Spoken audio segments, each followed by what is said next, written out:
Hey everybody, it's Julie, Kansas City girl in a Colorado world, and I am back so soon, 1 week later. It's Thursday, December 12th, and I wanted to film another video because I felt really bad last week. I had promised extensive book talk and I got cut off and I wasn't able to do the book talk. And that was pretty crappy because I'd kind of hyped it up. So I promise there will be book talk at the end of this video. If I get cut off, I am going to refilm this. So if you're watching this right now, there is book talk. And I apologize for the delay. So, or for, what happened. Anyway, there will be so much book talk in this video. But before that, I will show a little stitching. Since it's only been a week, I haven't made a lot of progress on my stitching, but I thought it would be a good opportunity to show previous finishes for Christmas. So we're going to do that. So this will be like all of my Christmas stuff and Christmas whips, and then I'll get to book talk at the end. So I only have 2 whips this week. I actually have 2 new starts as my whips. And the first one was that I started this right after my video last week. This is the new Sal from Ingleside Imaginarium. It's called Kaluna Brightburn's Catalog for Witches Familiars. And this Sal is going to be in 12 parts for each month of 2020. And it starts in January. And this is just the frame, the border. The second I saw this, I had to have it, and then I had to start it, like, as soon as I could. So, I started it right after my video last week. I am stitching mine on, it's a Victorian Motto fabric of the month that was gifted to me from Amy, my friend Amy. She is actually on Flosstube as well. Her channel is Gables Stitcher, and she's on Instagram too. And she gifted me this piece of fabric, and it's just like, it's like everything, this fabric. And I was trying to figure out what fabric I was going to use for this new Sal, and I was like, oh, yeah, that's going to be perfect. So Victorian Motto doesn't name her fabric, so I don't know what it's called, and it's not like you could go order it anyway, but it's just gorgeous.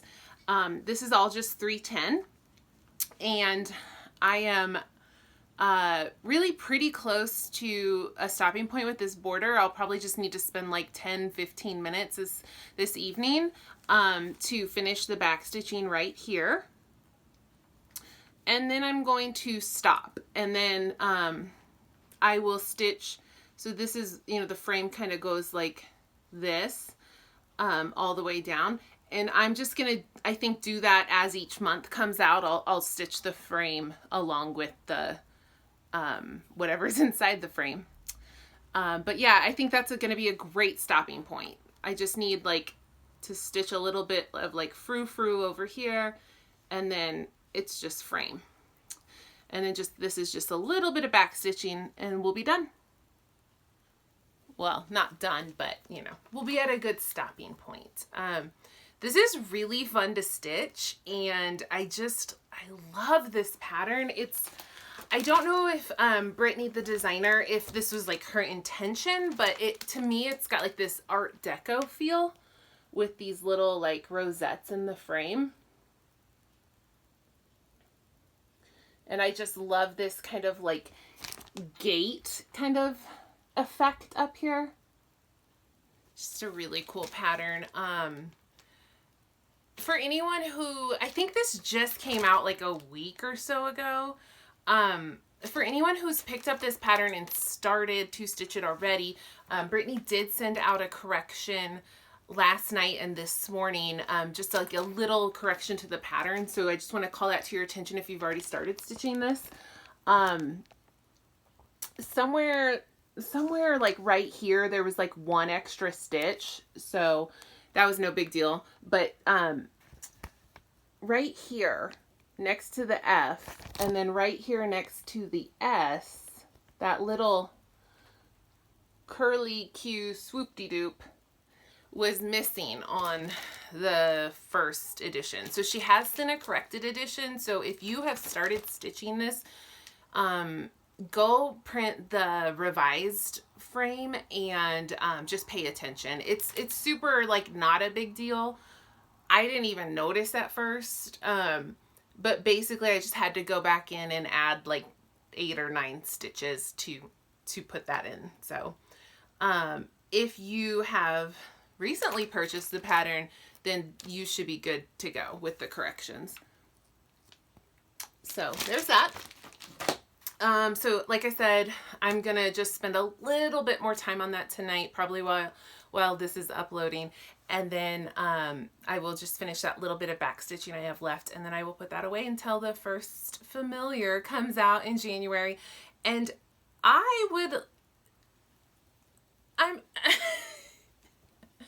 it's like I can't even say this with a straight face.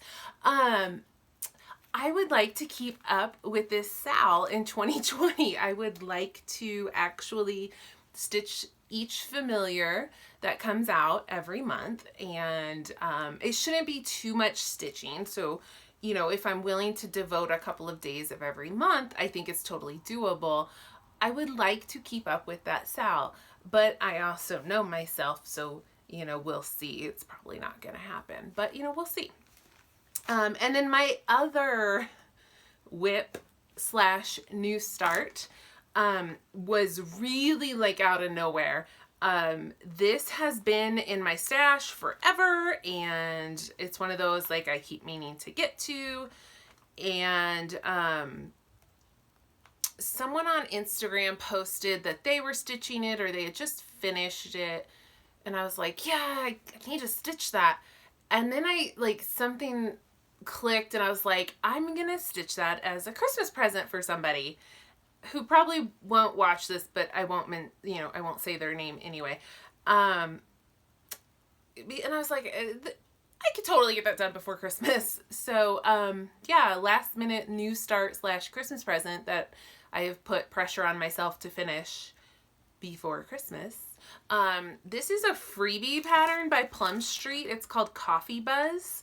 I'm just gonna flash the chart because it's a freebie, so it's just the chart. There's no picture of it. So it says, "Here lies my sleeping body, as lifeless as can be. If thou shouldst bring me coffee, I would spring to life with glee." And here is how far I am on this. I've been stitching this at lunch at work, and I'm sure that probably like next weekend, if I haven't completed it, then I'll have to actually stitch it outside of lunch break, and that's totally fine. It is stitching up decently quick. This is 40 count, picture this plus Wren. And my needle minder is Gilmore Girls quote, "You like coffee? Only with my oxygen." And that is from A Needle Runs Through It on Etsy. And the floss is one I dyed myself. So it's just like a really rich reddish brown. And that is what I'm using. And I am debating, and maybe you guys can weigh in on this for me.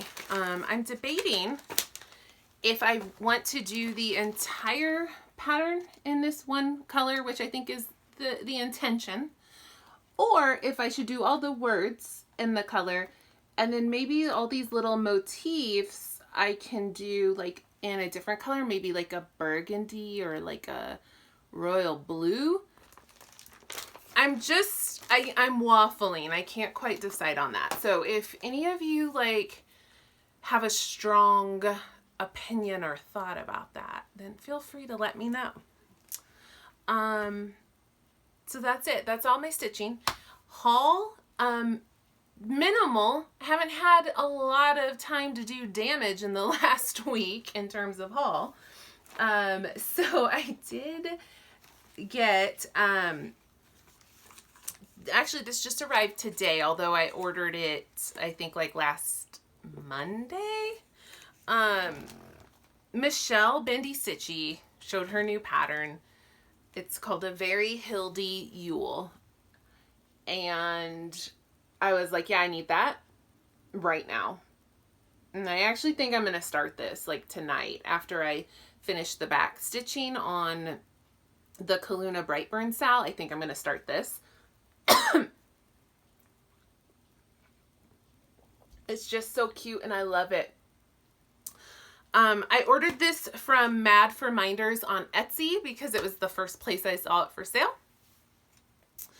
And no chart can travel alone. So, although this was really all I should have been ordering, I also grabbed a needle minder. It says never trust the living. And I couldn't resist grabbing a beautiful fat quarter of XJude Designs 40 count linen, which is my favorite. And this is in the colorway Grandma's Slip. Just a nice grungy. Let's open it up. I haven't opened it up yet. Let's open it up and see. It's just nice and grungy and old. And I don't know what I want to stitch on it yet, but I just, I really felt like I needed it. So, you know, 'tis the season. Treat yourself. So that was my order from Mad for Minder. So that was my haul, and I am done for now-ish, I think. I am going home. I lost a floss. Oh, for Hildy, for a Very Hildy Yule. This color in the border is a Threadworks, which I don't have, so I went and bought this DMC, which is gonna be kind of the same effect to use for that. And the rest is just DMC. And Michelle didn't put any étoile in this one.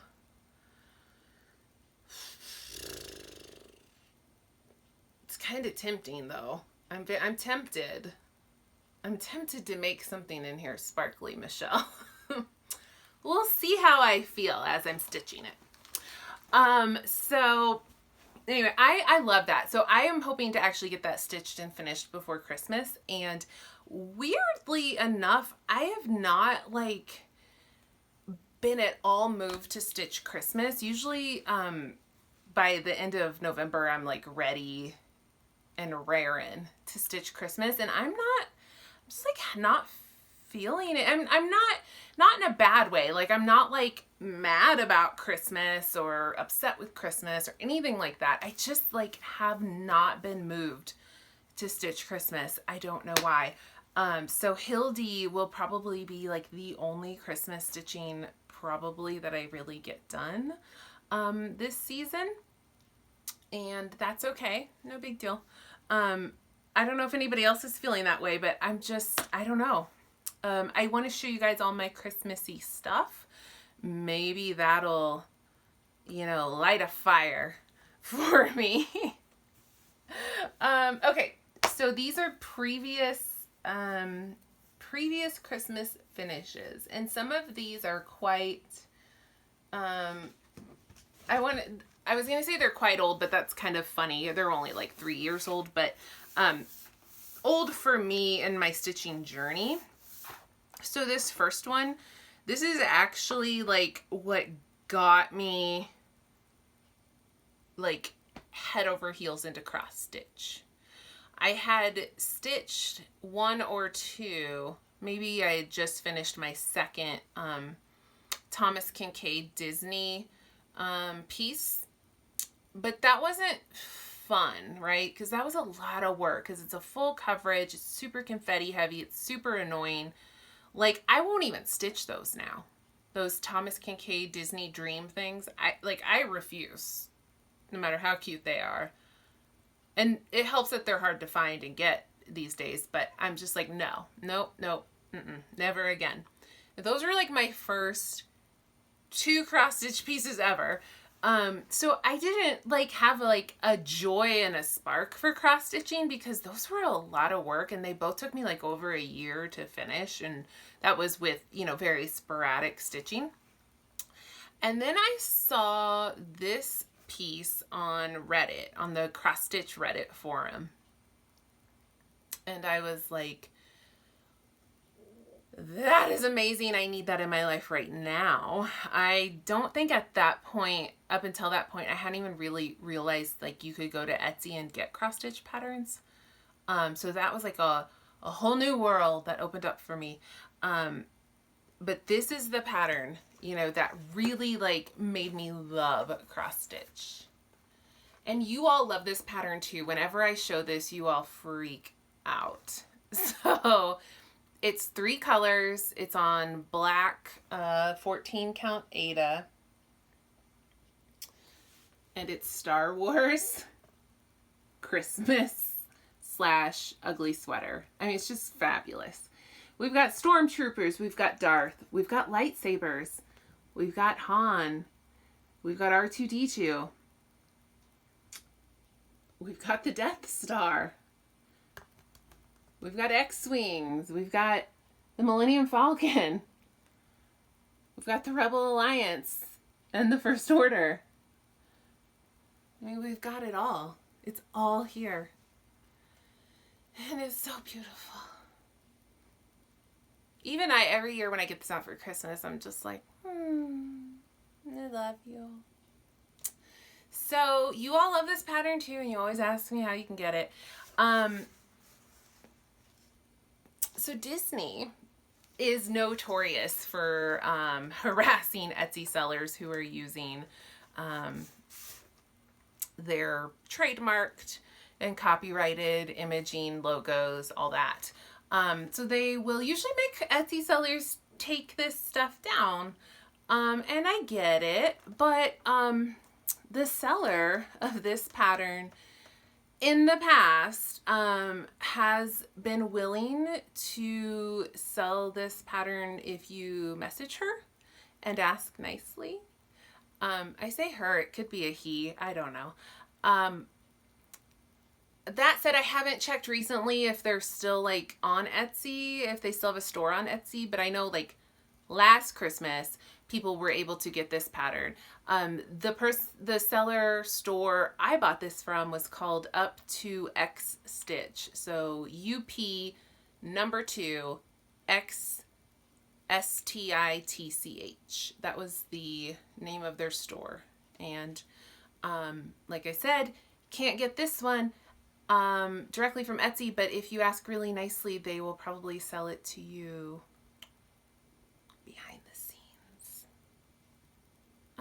That's a pro tip for you guys. Let me share a secret.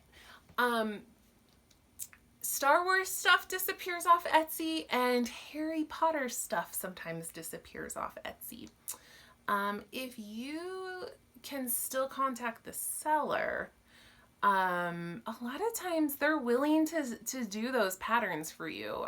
There was one recently, I think her Etsy, she still had her Etsy shop, but some of her old Harry Potter patterns were gone. And I just sent her a message, an Etsy convo, and I was like, hey, I stumbled across these patterns and I can't find them for sale anywhere, but like your name's on them.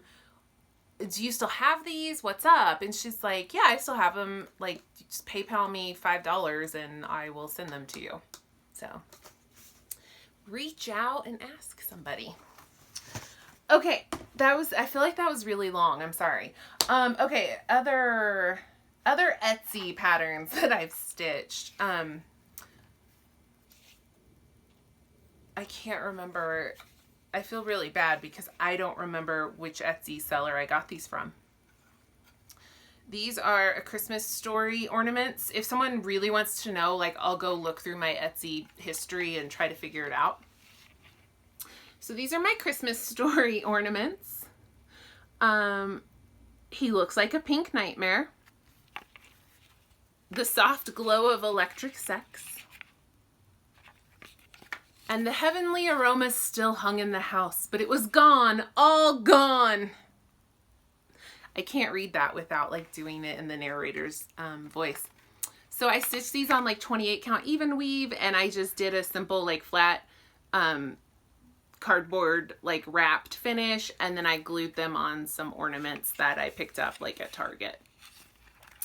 And I love these. My boyfriend hates these. I don't know that he hates them, but like every year he like tries to like not hang them on the tree.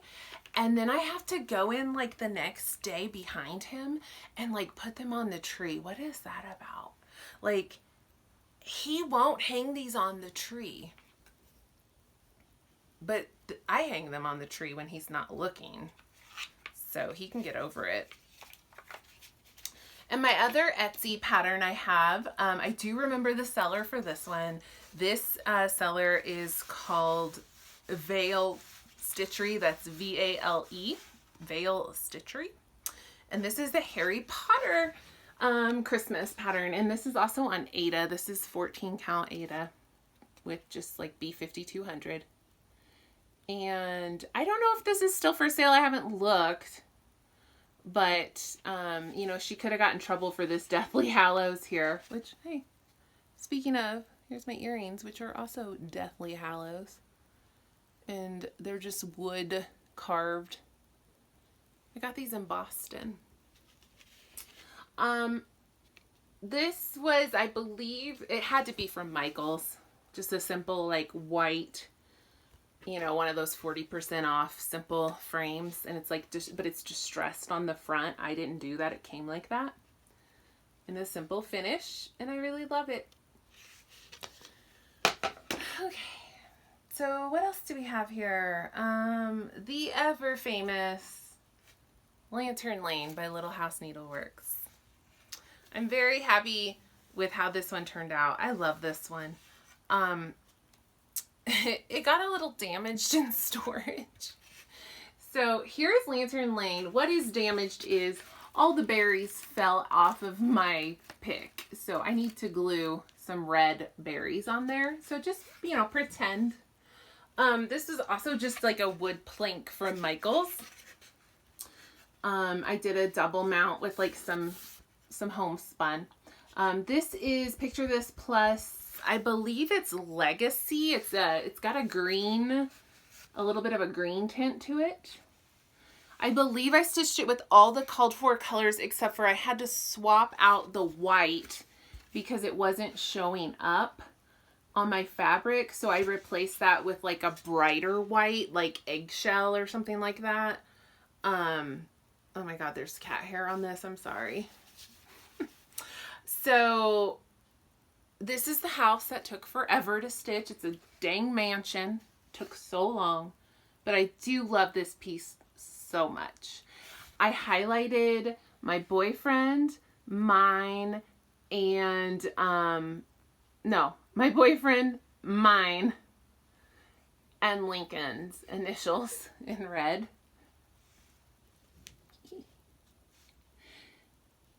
Okay, I love that one. This is Heartstring Samplery, Baby It's Cold Outside. I also love this one. I believe this one is stitched completely with the called fors, including the called for fabric, which is Picture This Plus Ale. So here's Baby It's Cold Outside. And I mounted this on this cool sled that I got at Michael's or Joann's. One of those. And it just fit perfectly. And I love this too. And I, you know, like I said, this is kind of like, I'm kind of getting in the holiday spirit. I'm like, oh, I want to stitch some stuff so I can have some new finishes for next year. It's kind of giving me my holiday stitching bug. This is, I think this one's Country Cottage. I don't think it's Little House. I think it's Country Cottage. It's the most wonderful time of the year. It's stitched with the called fors on 32 count gray Petty Point fabric. Turned out super cute. This, what do you call this? This board was from the Target Dollar Spot a couple years ago. I think the theory was you were supposed to put like Christmas cards and pictures behind these elastic bands, and I just left them because I thought they looked pretty good. There is cat hair on this. Oh my God. Cute, cute, cute. And then the last Christmas finish is, I believe, also Country Cottage. If not, it's Little House, but I think it's Country Cottage. And it's called Merry Christmas, My Dear, and it's on the same 32 count gray Petty Point linen with all the called for colors, and oh, it's so cute. I found this frame at Marshall's or TJ Maxx, and it just fit absolutely perfect. The burlap was like already on it. So all I did was just mount this on sticky board and glue it on there. I love this one so much. I hate stitching on 32 count now, but I do love this piece. Okay, so those are all of my Christmas finishes. So those are going to go back up on the wall after this video. So how about some Christmas whips that I probably won't work on this year, but that's okay. There's still Christmas whips. So let's just like look, because it's always fun to see stash, right? So the first one is Little Stitcher, which is an Etsy seller, and it's Magic Christmas Eve. And it says, nothing is more magic than a snowy Christmas Eve, and I agree with that. And although I love this pattern, I only stitched on it for one day, and I have barely anything done on it. This is on Picture This Plus Relic. It's a 32 count, so I probably won't be really excited when I go back to that, but I do love Relic. It's one of my favorite Picture This Plus fabrics. But hardly anything done on that one. This one is Rosewood Manor Winter Quakers. I got the Baldani pack.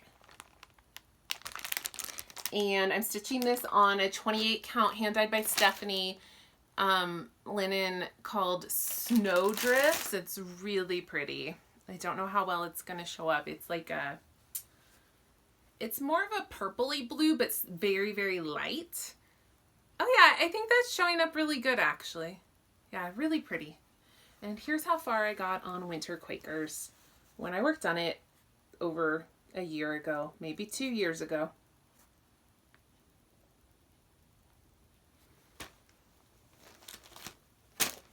This one is Christmas at Hollyberry Farm by Stacy Nash. Popular but huge, and I think that Little House Lantern Lane kind of scared me with these big houses. I think this house is bigger, honestly. This is called for colors on 36 count Vintage Country Mocha. And I do not have very much done on this at all.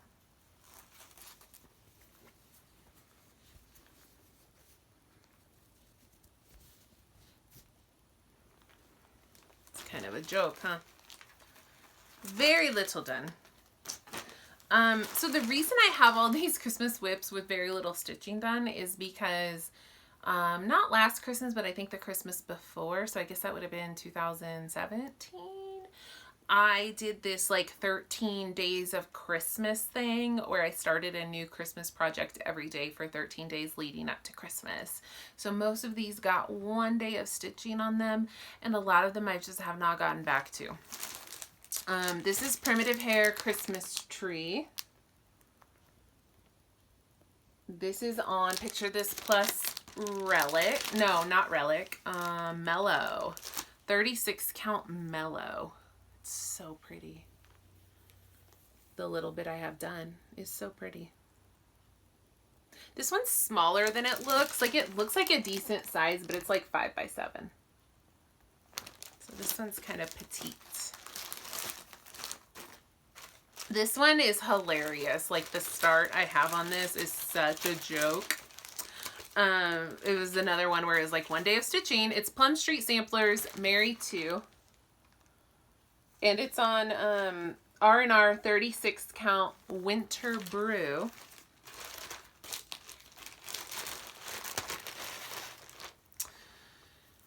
I have like, it's like I stitched on this for 10 minutes. This is all I have on it.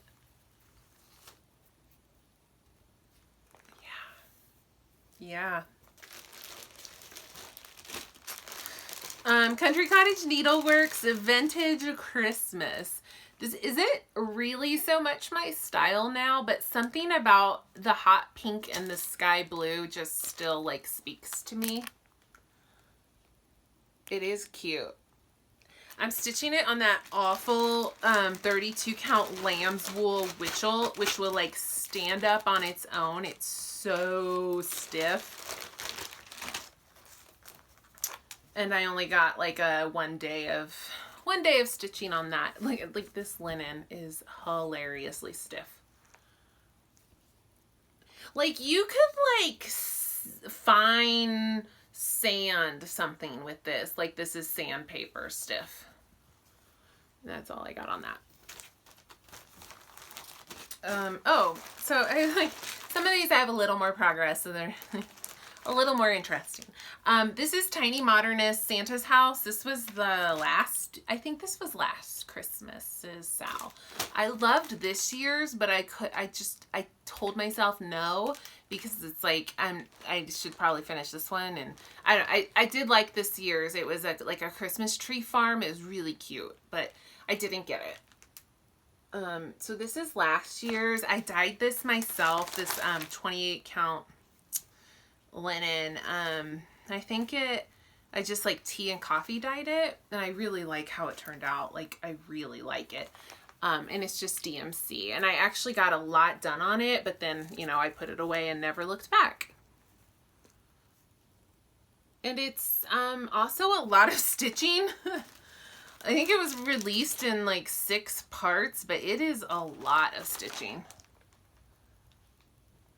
I feel like this year's was maybe a little less intense stitching. Oh well. This one is Christmas at Winterberry Cabin by Brenda Gervais. And I only got like a 1 day start on this one. So there's really not much to look at here. Yeah, not much to look at all. That fabric is 36 count vintage light exemplar from Lakeside Linens.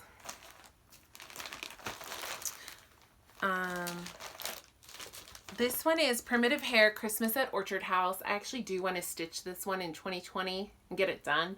It's very little stitching, and I love Little Women. It's one of my all-time favorite books. I'm stitching this on 32 count Relic by Picture This Plus. To there. And then these last few I've got a little more progress on, so they'll be a little more interesting to you. Probably. This is Little House Needleworks, The North Wind. And it says, "The north wind doth blow, and we shall have snow. And what will the robin do then?" I'm stitching this with the called for flosses on 32 count Winter Sky, which I think is a Lakeside Linens. And I'm almost halfway done. And I left myself very little margin here. Did a little better on the top and bottom, but not much on the side.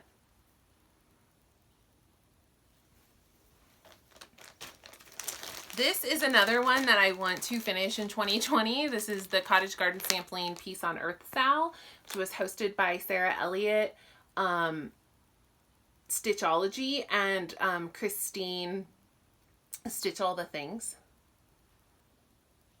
And I'm stitching this on a mystery linen. And I'm not using all the called fors. I'm just using like whatever in stash like is close enough.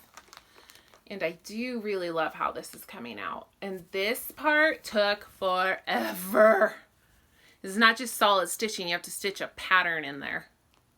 Or stitch around a pattern. Ugh, it took forever. So I'm really close on this one. I have to put the little house in, which is a pretty small house, and then the big bird, pretty much. So that is when I want to like focus on a finish in 2020 because I think it's doable. This one is Brenda Gervais, Heap on the Wood. I love this one. I also kind of want to focus on a finish for this one because I think also doable because it's big, but the stitching is not dense, and I've already done some of the dense parts, like her dress. Still have to do that house though. This one is on Picture This Plus 32 count Ren with the called for colors. And I love it. I love how this is coming out. Let me get all these threads out of the way.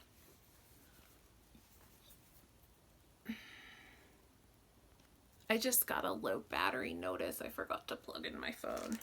I'm going to grab my charger because I promised you book talk and I am not redoing this. So here is Heap on the Wood. All right, you guys just watch this for like 2 seconds. I'm going to go grab a charger. I will be right back.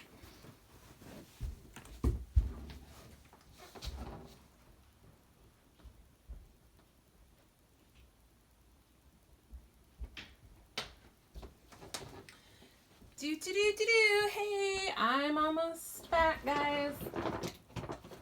I can't believe I forgot to plug this charger in. I feel like such a knob.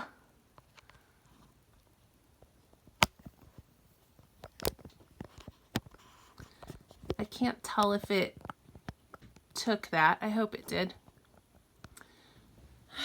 Jeez Louise. Okay. I plugged it in, but it didn't make the little buzzy to tell me it. Let's hope. Let's hope, guys. Okay. So, and the last little bit of stitching. Mill Hill Santa, Florence Santa. I have done the other two in this series, but I haven't done the beading, but I've done like all the stitching. So I'm going to try to do this one this year. So, okay. Let me see. I think that's everything.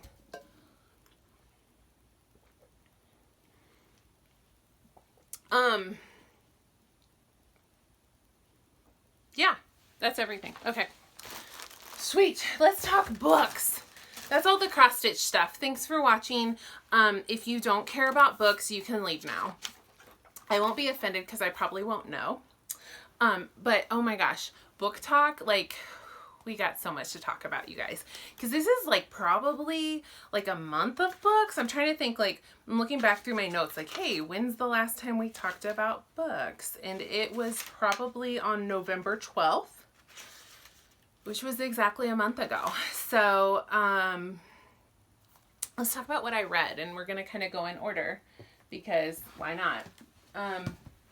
My books are toppling over. Oh my gosh. Okay, so first things first, I finished my reread of The Raven Cycle by Maggie Stiefvater. The fourth book in this series, the fourth and final book, is called The Raven King. Now this series is hard.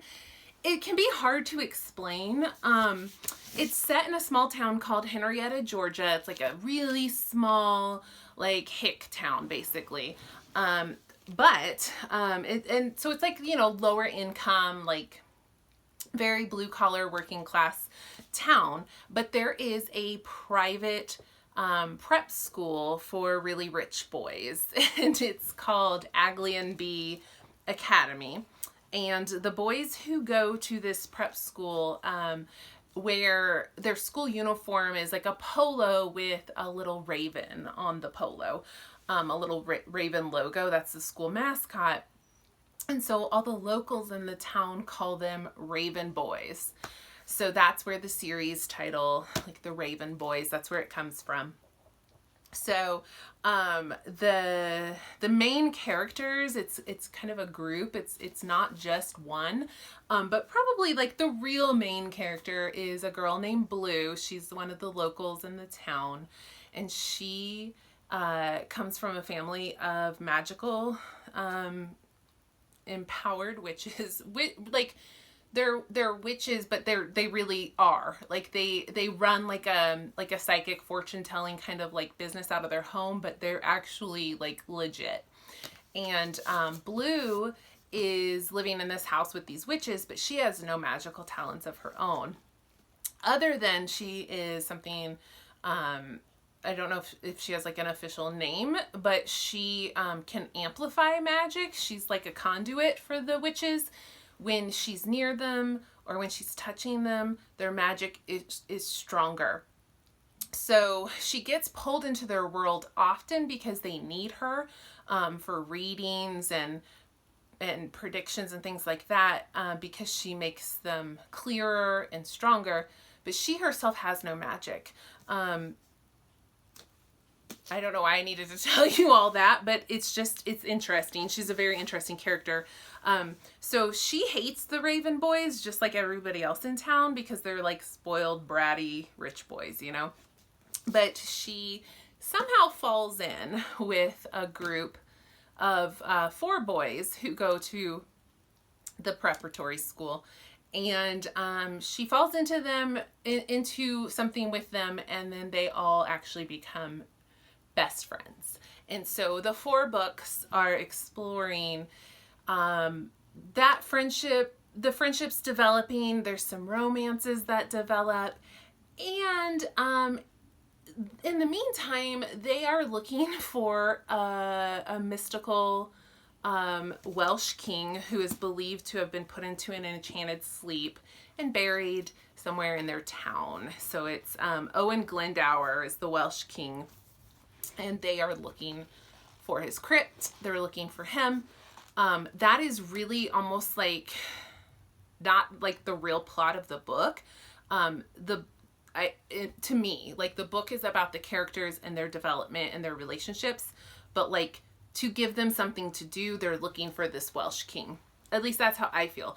And I think that's why this series can be a little divisive. A lot of people like myself absolutely love and adore this series, but some people are like, oh, I couldn't get past the first book, or I tried, I got to the second book, I had to stop, I couldn't do it, it's so boring, it's this, it's that. I didn't find it boring at all. I found it like riveting, but it's a character study first and foremost. So if you're someone who just enjoys like plot, action, go, go, go, like this book might not be for you. So I know that several of you have told me that you've picked up this series because I've raved about it so much, and that warms my heart. And I hope that you enjoy it as much as I do. If you find yourself not loving this series, it could be because of the things I've just talked about. But if you like, I guess if you like a more character-driven story, like this series is fabulous. These feel like real people, even though they have crazy like psychic powers and things like that, and they're looking for this like buried comatose king. Like it feels real. I think that's like one of my favorite things about this series. It feels like it's really happening in our world, even though there's no way possible. It feels real. And it's got like some angsty romance. There's a romance that of course is like advertised in the book from the get-go, you know, between Blue and one of the boys. But then this other romance happens that you don't see coming initially. And that one is the one that like really blew me away. Like as it starts to get revealed, you're like, oh, it's probably not going to work out for them. And I don't want to spoil anything, but it's super angsty, but it's so good. It's so good. And that doesn't really come to fruition until the fourth book, The Raven King. So this might be my favorite just because of all the craziness that happens in this book. But oh, this series is so good. I love this series. So highly recommend. Highly recommend. After Raven King, I was on my, so I always have a physical copy book, and then I always have my Kindle, my Paperwhite, which I mostly just read in bed and sometimes like just take when I'm traveling, but mostly just read in bed. So my Kindle books take me a little longer because, you know, I read for 15 minutes and I fall asleep. But I have my old Nook here with these books pulled up just so I can show you what the covers look like. So on my Kindle, I read the second Witcher book, which is really actually the second prequel. I've explained before with The Witcher, the weirdness of, it's so weird and obnoxious, but you have to read 2 prequels before you get to book 1. So this was the second prequel. It's called Sword of Destiny. The author is, I can't pronounce it, Andrzej Sapkowski, maybe? And the cover looks like this. And I hope that's showing up okay for you guys. So this is the second book. And this one was really good. I realized when I talked about the first Witcher book, I didn't like tell you guys about the plot at all. I realized that later when I was rewatching. So The Witcher is going to be a new series on Netflix. It comes out December 20th. I'm so excited. And it stars Henry Cavill. I guess I've never heard anybody say his last name. He is the Witcher. Geralt of Rivia is the Witcher. But I realized I didn't tell you guys like what the heck the Witcher is. I mean, it's based on a popular video game, but basically in this world, which kind of has like an old like maybe medieval kind of feel to it. There are monsters, witches, kind of magical beings, and some of these monsters terrorize villages, and witchers are like for hire mercenaries basically who come and like kill the monsters or get rid of the monsters for the village people, and they you know, take payment and then they move on their way. They're wanderers. They're not ever really like settled in one place. And despite performing this super valuable service, they are shunned and mistreated.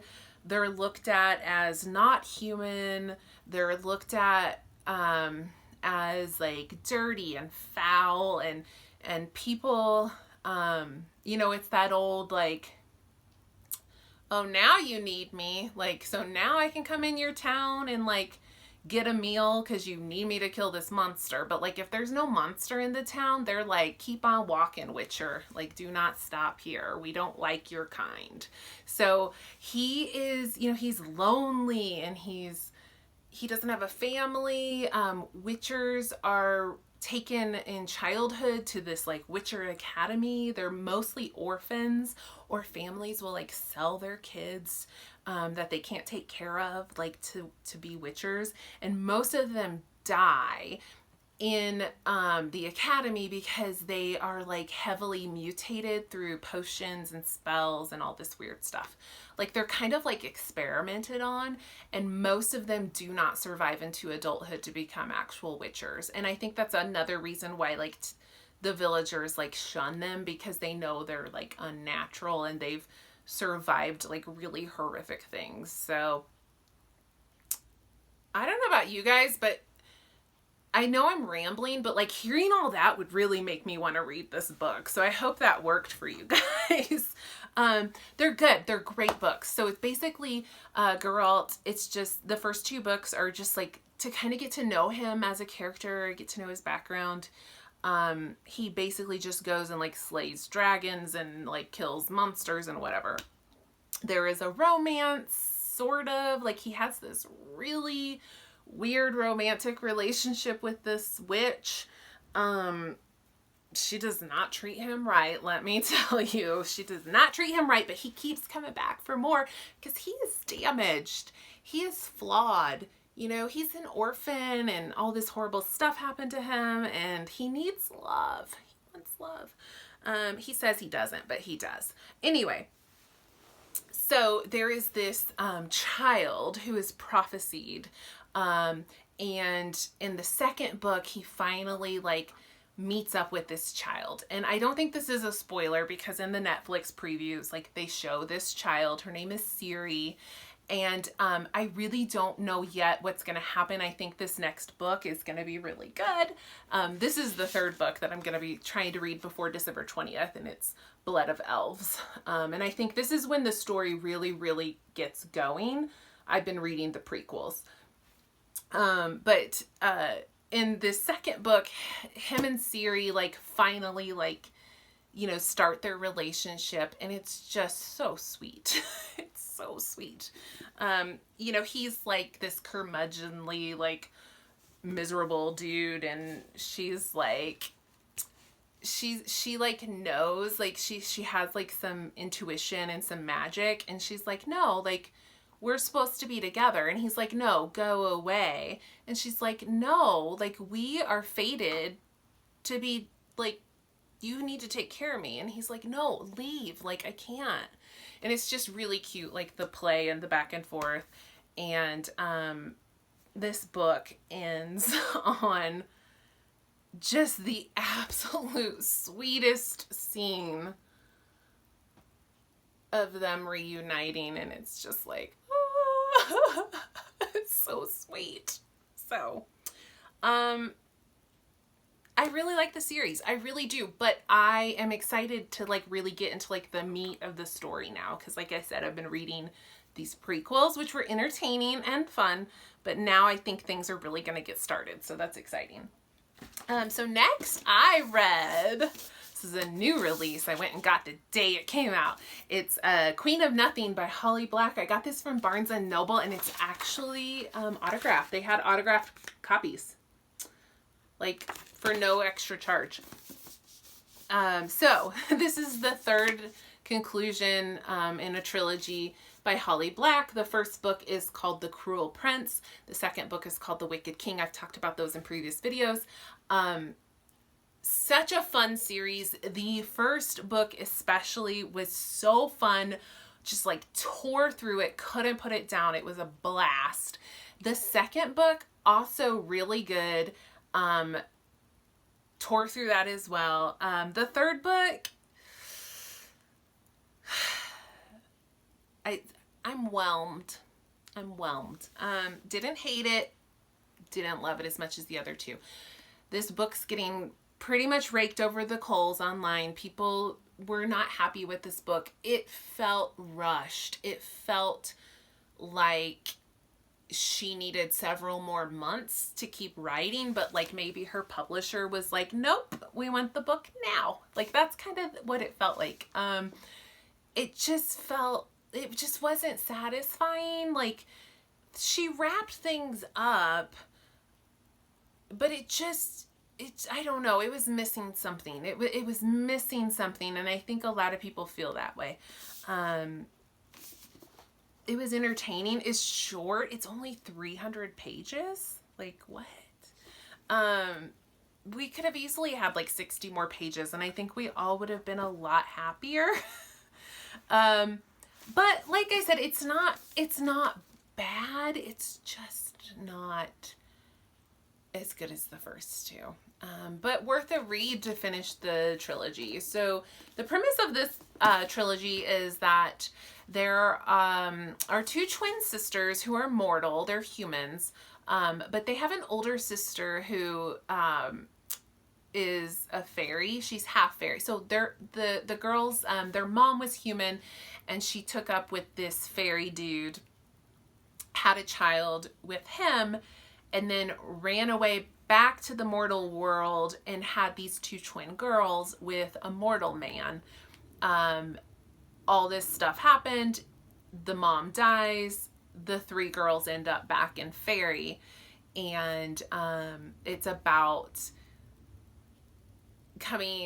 Jude is the main character, one of the twins, and it's basically about her wanting power, craving power, but being human in fairy, which is a really, really dangerous like scenario to be in.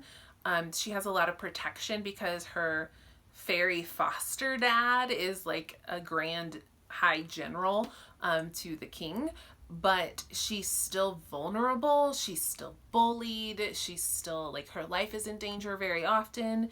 And she's like, this is crap. And so then she like starts manipulating and scheming to get some power and some influence and some immunity from like these like terrible fairies. So that part was like cool as hell in the first book.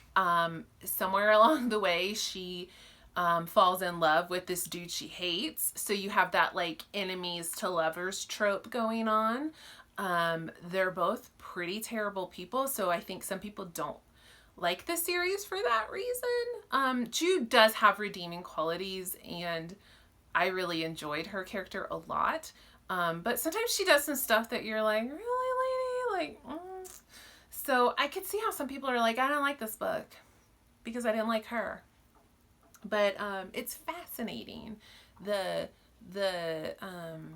scheming and the political intrigue and the power grabs. Like, that part is really cool, and that was really prominent in the first and second book. It was kind of lacking in the third book a little bit. There was some scheming, I guess.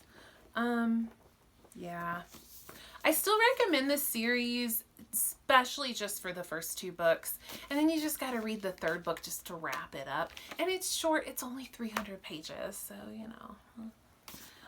So that's like the first two books, enthusiastic thumbs up. The third book, like, okay. What did we read next? Oh, this is a good one. This one's fun. I haven't talked about this series before. This is a library book. I have to take it back. So this is the third book in a trilogy. Are you sensing a theme here? This trilogy is called the Illuminae Files. So the first one is Illuminae, the second is Gemina, and the third is Obsidio. These books, they're big books, but they read fast because they have, how do I describe this? They have illustrations. They have pages like this where it's not really a lot to read. So although they're, 600 page books, like actual text is probably like 400 pages. The way these books are presented is really interesting. So these are sci-fi, which is not my traditional genre. I usually like fantasy, but I really enjoyed these. They are young adults. I should mention that a lot of these books I've been talking about are young adult. Raven Cycle is young adult. The Witcher is not. That is adult. But the Queen of Nothings, Holly Black, is also young adult. So, okay. So this is set in the future.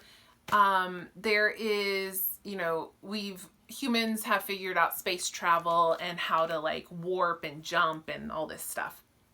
And there is a mining colony, good trillions of years away from Earth or whatever. And they are mining a substance that helps with like space travel, jumping through space. I think it's called hermium. Anyway, but they're mining it illegally. So they have this like illegal colony. And one of the big, like greedy big corporations of space is like, we want all that hermium, and nobody even knows you guys are out here in the boondocks because like you're doing this all like underground. So they're like, we're gonna come steal all your hermium and like blow you guys up. So that's kind of like what sets this chain of events off. So their plan doesn't quite go as it should. There are survivors of the attack on the colony. So this 3 books are primarily set on like spaceships that are like orbiting the colony, but stuck in this section of space because they can't get to the jump station to get back to like civilization, basically. And so it's so hard to explain. I don't even know how to explain this. But it's like space battles. And it's like kids. There's these kids that are, 16 years old that are like fighting these big bad corporations, and they're really, really clever and really crafty, and you really root for them. But it is so, I can't even begin to figure out how to describe the plot to you guys. But very enjoyable. So the first one, Illuminae, I loved. Tore through it, loved it. It was great. The second one, I loved, but they start to kind of reuse some tricks, so it doesn't have as much of an impact. In all 3 of these books, there are moments where you are supposed to think someone's dead, and that totally worked in the first book. But then the person wasn't dead. And so when they do that same trick in the second book, you're like, yeah, I don't think they're really dead. I don't know. And, of course they're not. And then when they do that again in the third book, you're like, come on. Like, we've done this before, guys. Like, that said, it's still so entertaining. It's super fast paced. It's super crazy. There's an artificial intelligence system that like is running like the motherboard of the ship, and he like goes rogue and like does some really crazy stuff, and I explained this really badly, but it's a good series if you are interested in easy sci-fi, because it's not like really challenging. Easy sci-fi, badass female characters. Like the girls in this series are dope. Space travel, battles in space, like it's fun. Sci-fi isn't like my favorite, but I really enjoyed this series. Like I said, some of the tricks got a little old. So by the third book, I was also kind of like ready to be done with this series. The other thing I really liked about these books is like they're super sassy. The narrator is sassy. So lots of like laugh out loud and like really entertaining dialogue and narration in the series. So the reason this is so hard to explain is because it is so unique. This story is told through like source documents instead of a traditional narrative. So it's things like chat logs between the characters and emails and like surveillance footage that's been narrated over. So it's very unique and interesting. It's definitely worth checking out if you are interested in young adult sci-fi. Okay, I want to move on because like I feel like I kind of butchered that. Maybe I need to like prepare summaries of these before I talk about them. All right, so next on my Kindle book, you guys are going to love this. You're going to love this. I read everything. I know I read a lot of young adult and I talk about a lot of young adult, but I read everything. I actually, my like Facebook time hop was like showing me today that 2 or 3 years ago I finished Hamilton, that 900-page book about Alexander Hamilton, which is a nonfiction book. Sometimes when I've been reading like some heavy stuff, I like to take a break with something really like simple and trashy. I don't really have an excuse this time because I wasn't reading heavy stuff, but I still decided to read something trashy. So I read a romance novel by, the reason I'm laughing is because the cover, you guys are going to die. It's by Tessa Dare and it's called One Dance with a Duke. Yep. I love me a good trashy romance novel. Julie Garwood and Johanna Lindsay are like my favorites. But Tessa Dare has become a fave. I've read almost all of her books now. Tessa Dare is fun. If you're looking to get into this genre, or just it's a genre you read sometimes and you just want a new recommendation, Tessa Dare is fun. Her characters are like very like, they're feminist. It's nice because sometimes with these historical romances you get things can get a little dicey, especially about like consent and like forced marriages and stuff like that. It can get a little and Tessa Dare definitely doesn't do that, in my opinion. I feel like, you know, she makes sure like her characters aren't like abused. And her female leads are always like strong, independent, intelligent, like outspoken, like badass chicks. This book was really fun. It felt different. That's the other thing when you're reading a lot of historical romance by the same author, it starts to feel very formulaic. Even ones I like Julie Garwood and Johanna Lindsay, like sometimes like you can only read so many before you have to take a break because they really start to feel repetitive. But Tessa Dare, I feel like hers do tend to feel more unique and different. This one felt to me like a Pride and Prejudice retelling. This picture is awful. One Dance with a Duke is what it's called. It was very Pride and Prejudice inspired, if that also like tickles your fancy. So yeah, I mean, it's a cheesy romance novel. Like there's not a lot to say about it. It was really cute. I liked it. And like I said, these are like palate cleansers for me. I'm not even going to go into the plot. Like, does it matter? I mean, she's like a noble lady, but she's like a wallflower. It's totally Pride and Prejudice in the like not handsome enough to tempt me.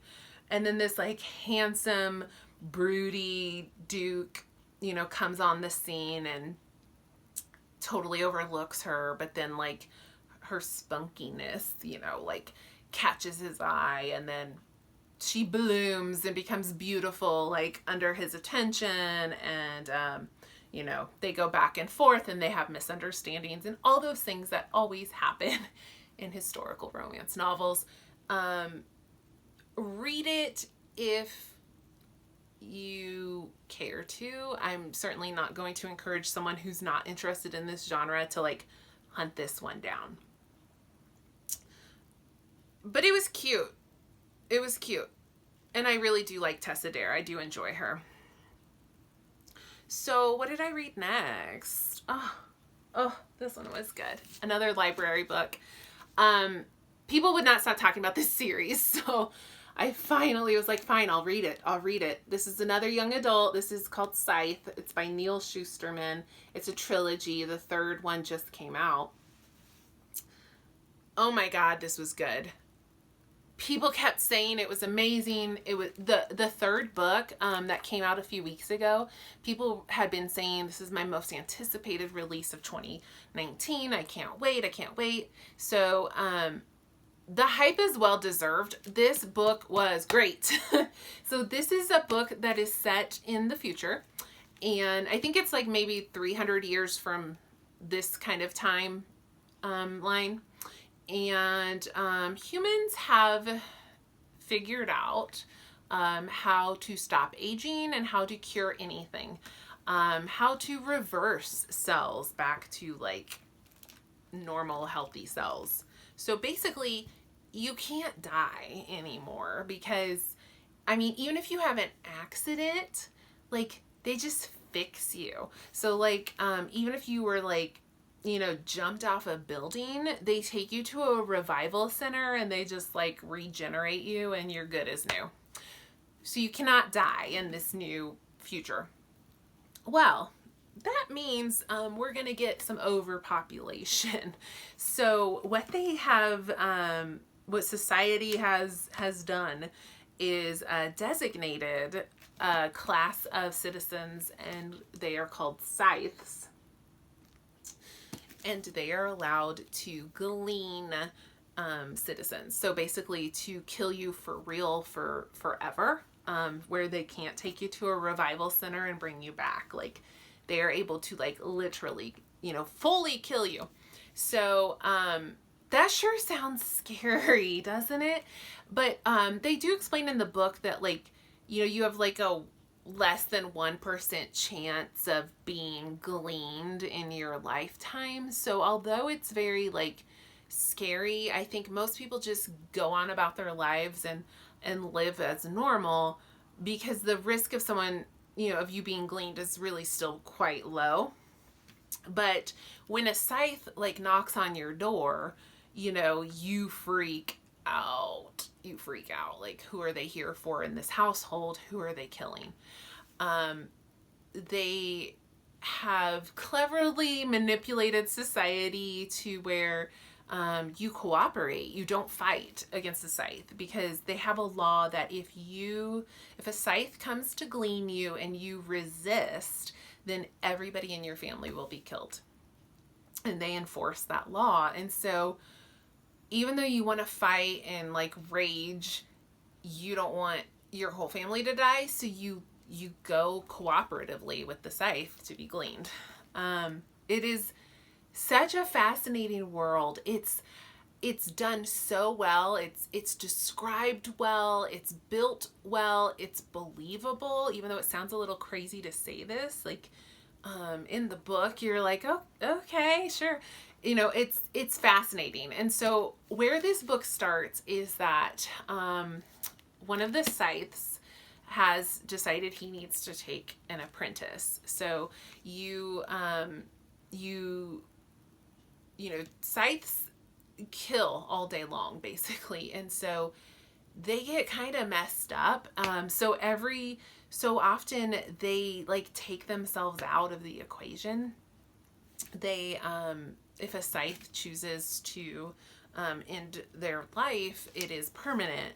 And so they do need new scythes to replace scythes. So they take apprentices and they go through this rigorous training and they go through some tests, and then it's determined if they will make a good scythe or not. And they have a very, very strict moral code that they follow. So the book is about a scythe who decides to take on 2 apprentices instead of 1. So I think they're about 16 years old, a girl named Citra and a boy named Rowan. And so the book alternates between Citra and Rowan's point of view as they are being co-trained to be scythes. And that's, like, just kind of where the book starts, and then a lot of stuff happens.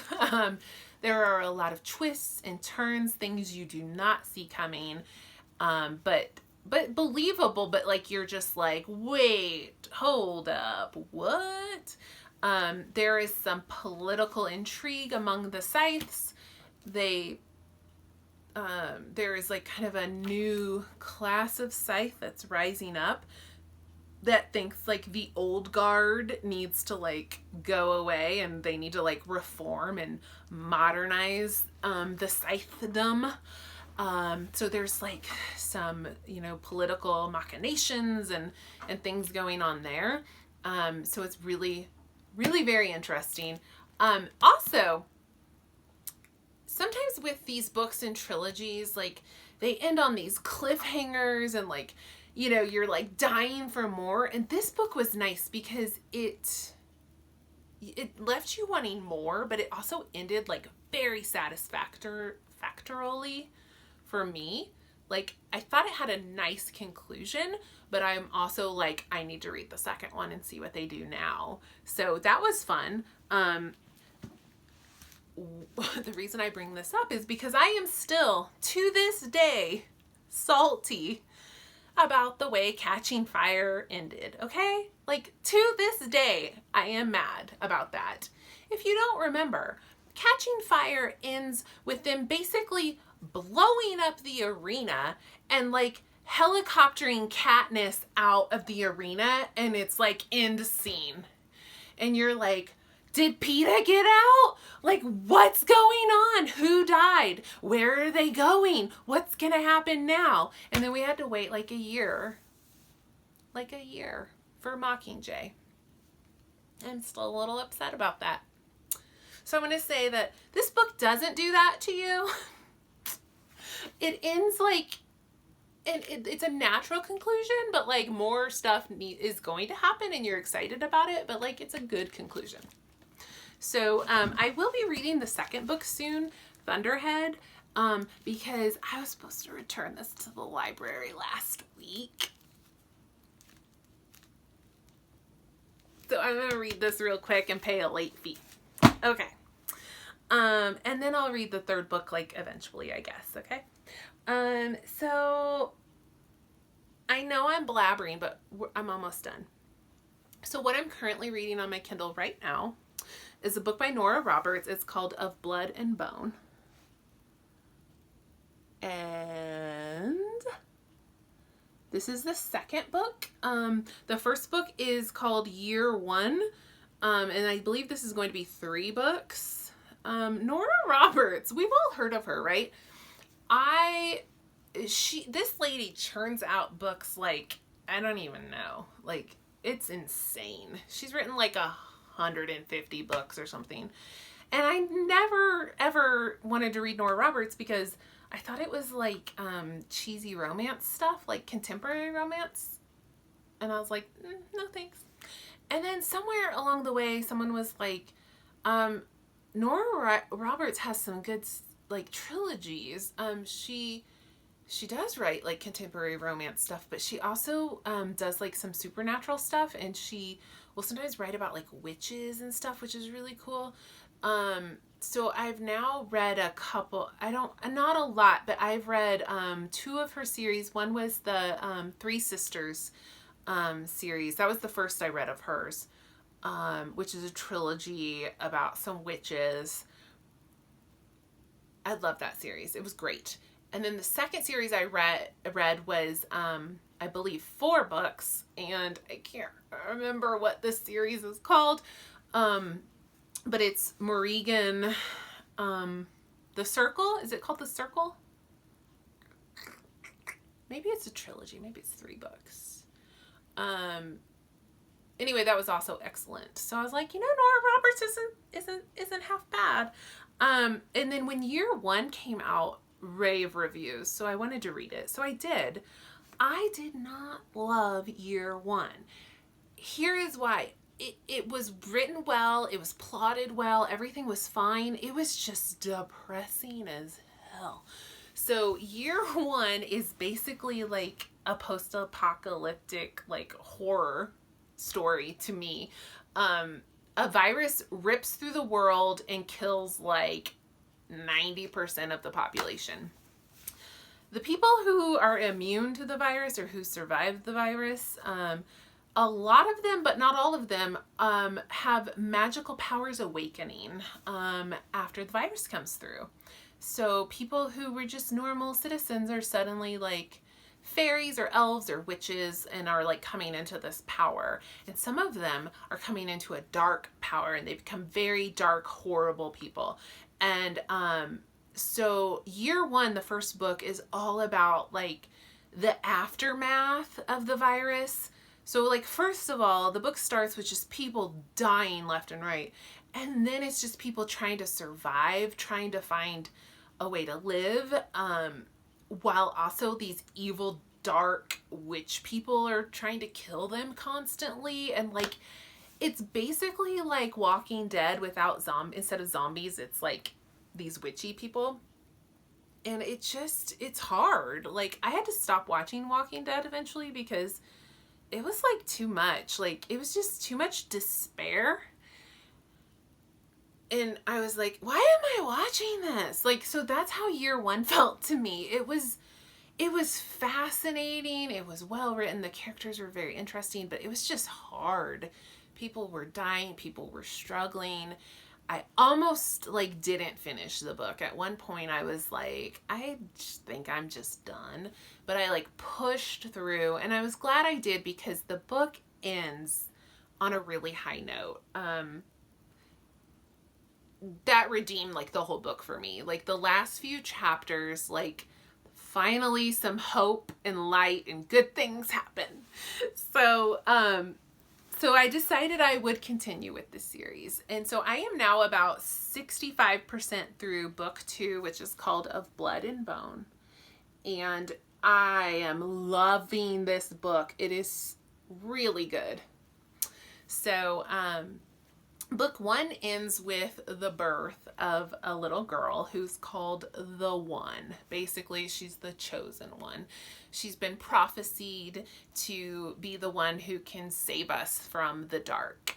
And so book 2 is all about this girl being raised and trained to be the one, to come into her magic and her powers. And it's really nice. There isn't like death and despair and constant dying. It's just her. It's like the Karate Kid, you know? It's like her learning how to be amazingly badass at everything. So that's where book 2 is. I'm very much enjoying it. Book 3 like just came out actually like a week or so ago. I'm guessing book 3 is like when it gets real, like when she has to actually like battle to save the earth. That'll be probably less fun for me because that to me is like that kind of book is hard for me. It's just like, it's like stressful. I don't know. I get like anxiety about stuff like that. Like some of that post-apocalyptic stuff can be hard for me to read. But I'm really enjoying book 2. I'm glad I didn't give up on this series. I almost did. I sat on book 2 for months, like going like, eh. And then I was like, fine, I'll read it. And it's actually really good. Okay, and the last book I'm reading. Have I been talking about books for almost an hour? Yeah. Are any of you still with me? I'm guessing most of you have checked out some time ago. All right, so this book is called Serpent and Dove. This is a new release that I kept hearing about. I got it from the library because I was hearing mixed reviews. It's a young adult fantasy. It sounded very intriguing to me. And some people have raved that they loved it, but some people have like been like hated it. Didn't finish it. And I think I know why. I'm almost half done with this book. Almost at the halfway point. And here's the thing. I love it. I am enjoying it. But we're almost halfway through and the romance hasn't happened yet. And I think I did hear it described as like a slow burn romance. And now I'm like, oh, I see. At this point, we don't even have the like hints of like, I'm developing feelings, but he's my enemy. I hate him. No. We don't even have that yet. Like at this point, like it's just these two characters are like, you know, like she's like, oh, his biceps are nice. Huh. And like, that's like, as far as this romance, there is no romance yet. So I think that might be why some people are like, I couldn't finish it. I couldn't get into it. Because that is a slow burn romance. But there's been enough other things going on that I've been entertained. So this book is set in a world where there are witches, but they are persecuted and killed, burned at the stake. So they are undercover and hiding. And there is a religious order. It's sort of like, it's modeled very closely after like a Catholic church. like Knights Templar kind of thing. There are these religious knights who hunt the witches down and kill them. Crazy circumstances happen to bring a witch and a witch killer knight into holy matrimony. So this is an enemies to lovers story, but like I said, we're about half, not quite half, but we're almost halfway through, and nothing has happened on that front other than they're married and they hate each other. But there's still like witchy stuff going on, so I'm into it. I'm still intrigued. The main character, the witch, her name is Lou. Her name is Louise, and she goes by Lou. And she is sassy. This girl is sassy. So I am enjoying her because she is a character that you're like, oh, did she just say that out loud? Like, oh. Like, okay. Like, and you're just like, what is she going to do next? Like, she is so audacious. So she is fun. She is really fun to read. And then the knight, the witch killer, his name is Reed, and he is like super uptight and straight-laced. And so she's just like picking at him. And it's so like the play is fun. For me, I'm having fun with it. I'm excited to see how the actual romance happens. But I'm actually really enjoying this. But it does have mixed reviews. But I think I've still got quite a bit left, but I think it's going to be, for me, like a very enjoyable read. I think I'm going to be here for it. All right, so I actually wanted to do more book talk, but I rambled on for so long, and this video is so long that I'm going to like give you guys mercy and let you go. I did talk about all the books I've read. I just wanted to talk about like some books I'm going to read, but it's fine. We'll talk about those ones I've actually read them, right? Like this video is long enough. Let me leave you with just one thing. I was in Costco, as you do. And I always go and check the book section of Costco, and I usually don't buy anything. But this edition of Jane Austen novels was so beautiful that I bought it. It was only $15. It's her complete works. It's got all of her novels. It is hardcover, gold edge pages. It's purple, my favorite color. It's very lovely. It's very lovely. And it was only $15. So that was a treat to myself for Christmas or whatever. So if anybody is interested, go to Costco. It's about 15 bucks. Totally reasonable. Nice quality book. I bought some other books too, but we'll talk about those next time because this is long enough. Okay. This might be my longest video ever.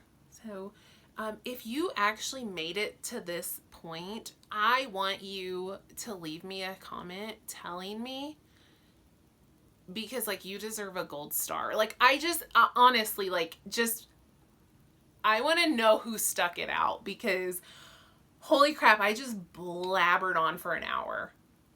So if you made it this far, let me know. All right, I'll see you guys next time. Bye.